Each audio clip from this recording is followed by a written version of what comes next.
सुप्रभात ओडिशा।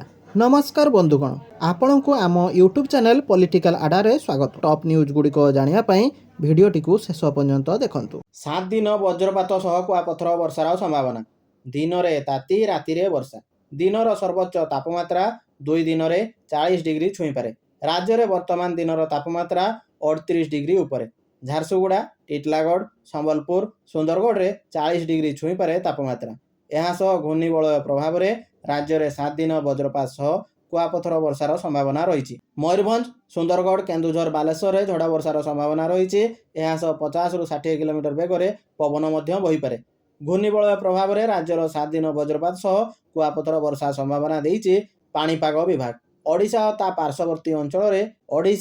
पार्श्ववर्ती अंचल उपरे एक घूर्णिबलय सक्रिय रही। परवर्ती खबर, राशन कार्ड धारी खुशी खबर। एप्रिल में मिल एकाथरे 3 मासर राशन।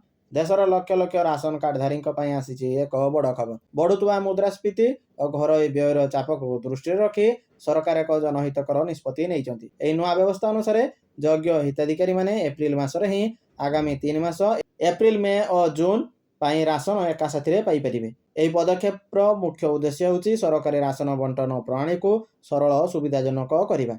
परवर्ती खबर, गणशिक्षा विभाग निर्देश। खरा छुट्टी पूर्व यूनिफॉर्म बांट। खरा छुट्टी पूर्व समस्त सरकारी स्कूल रे छात्र छात्री को यूनिफॉर्म मिल। एने विद्यालय गणशिक्षा विभाग समस्त जिलापाल को यह निर्देश देइछंती। विभाग कमिशनर तथा सचिव एन तिरुमाला नायक सबू जिलापाल को चिठी लिखि जणाइछंती जे 2026-27 शिक्षावर्ष आरंभ हो सारी। छात्र छात्री माने स्कूल को जाउछंती, हेले एपर्यंत राज्यर अनेक स्कूल रे यूनिफॉर्म मिलेनी। गत वर्ष मध्य समान स्थिति उपजिथिला, तेणु ए दिगरे तत्परता होई काम करियाकू पड़िबो। खरा छुट्टी हेबा पूर्व यूनिफॉर्म बंटन सरिबाकू हेबो। परवर्ती खबर, पान ठारू आरटीआई फाइलिंग एप्रिल 1 रु सारा देश में हेबाकू जाउची बड़ परिवर्तन। भारत में 1 एप्रिल 2026 रु नूतन आर्थिक वर्ष रु आयकर रे एक बड़ परिवर्तन हेबाकू जाउची। सरकार आयकर अधिनियम 1961 स्थान में विद्यमान आयकर आईन को बदलाया पई एक नूतन आयकर आईन 2025 प्रणयन करुचंती। एही नूतन आईन स्वच्छता एवं डिजिटल अनुपालन उपरे ध्यान देव। जदि आपणकर टीका स्लैब किंबा हार रे कोनोसी परिवर्तन हेबो नाही, रिपोर्टिंग जांच एवं आरटीआई फाइलिंग प्रक्रिया रे परिवर्तन आसीबो। एही नूतन नियम गुड़िक सीधा सड़क आपणकर घर को नेउथुबा दरमा एवं आपणकर निवेश को प्रभावित करिवो।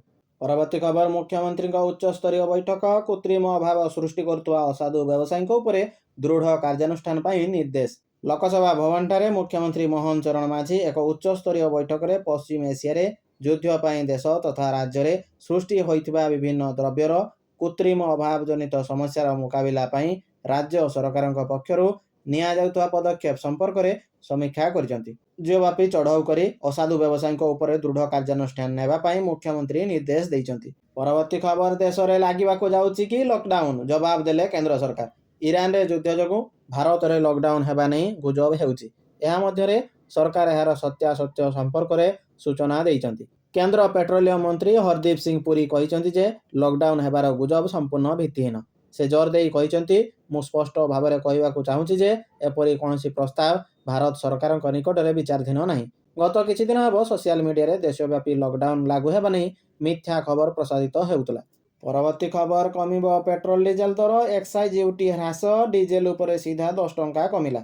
मध्यप्राच्य रे उत्तेजना मध्यरे सरकार पेट्रोल एवं डीजेल को नहीं एक बड़ निष्पत्ति नहीं। आगको कमिबारे पेट्रोल डीजेल दर आगको कमिपारे पेट्रोल डीजेल दर ग्राहकों को मिलिब आश्वस्ति। केंद्र सरकार पेट्रोल एवं डीजेल उपरे स्वतंत्र अतिरिक्त उत्पाद शुल्क एक्साइज ड्यूटी ह्रास करिसंती।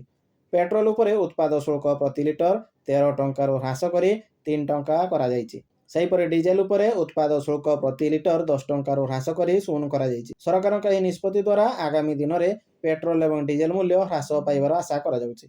परवर्ती खबर, पश्चिम एशिया संघर्ष। मुख्यमंत्री मानक सह प्रधानमंत्री गुरुत्वपूर्ण बैठक। सामिल हेले नाही एसबु राज्यर सीएम।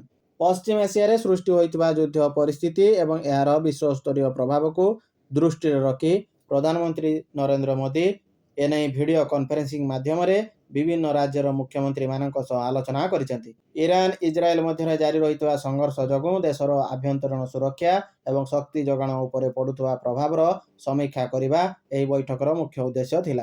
परवर्ती खबर, तेल दर बढ़ाइला नायरा। पेट्रोल 5 टंका, डीजेल 3 टंका बढ़िला। ଆମେରିକା ଇରାନ ଯୁଦ୍ଧକୁ ନେଇ ଦେଖାଦେଇଥିବା ଅନିଶ୍ଚିତତା ମଧ୍ୟରେ ଔଷଧିତ ତୈଳ ଦର ଏବେ ପୁଣି ଉପରମୁହାଁ ହୋଇଛି। ଅନ୍ତର୍ଜାତୀୟ ବଜାରରେ ଔଷଧିତ ତୈଳ ଦର ବୃଦ୍ଧିର ପ୍ରଭାବ ଆଜି ଘରୋଇ ବଜାରରେ ଦେଖିବାକୁ ମିଳୁଛି। ଭାରତର ସର୍ବବୃହତ ଘରୋଇ ଇନ୍ଧନ ରିଟେଲର ନାଇରା ଏନର୍ଜି ପ୍ରଥମ ଘରୋଇ କମ୍ପାନୀ ଭାବେ ଲିଟର ପିଛା ସାଧାରଣ ମାନ ପେଟ୍ରୋଲ ଏବଂ ଡିଜେଲ ଦରରେ 5 ଟଙ୍କା ପର୍ଯ୍ୟନ୍ତ ବୃଦ୍ଧି କରିଛି। ଲିଟର ପିଛା ପେଟ୍ରୋଲ ଦରରେ 5 ଟଙ୍କା ଏବଂ ଡିଜେଲ ଦରରେ 3 ଟଙ୍କା ବୃଦ୍ଧି କରିଛି। ସ୍ଥାନୀୟ ଭାଟ ଯୋଗୁଁ ବିଭିନ୍ନ ରାଜ୍ୟରେ ଦର ବୃଦ୍ଧି ଭିନ୍ନ ରହିବ।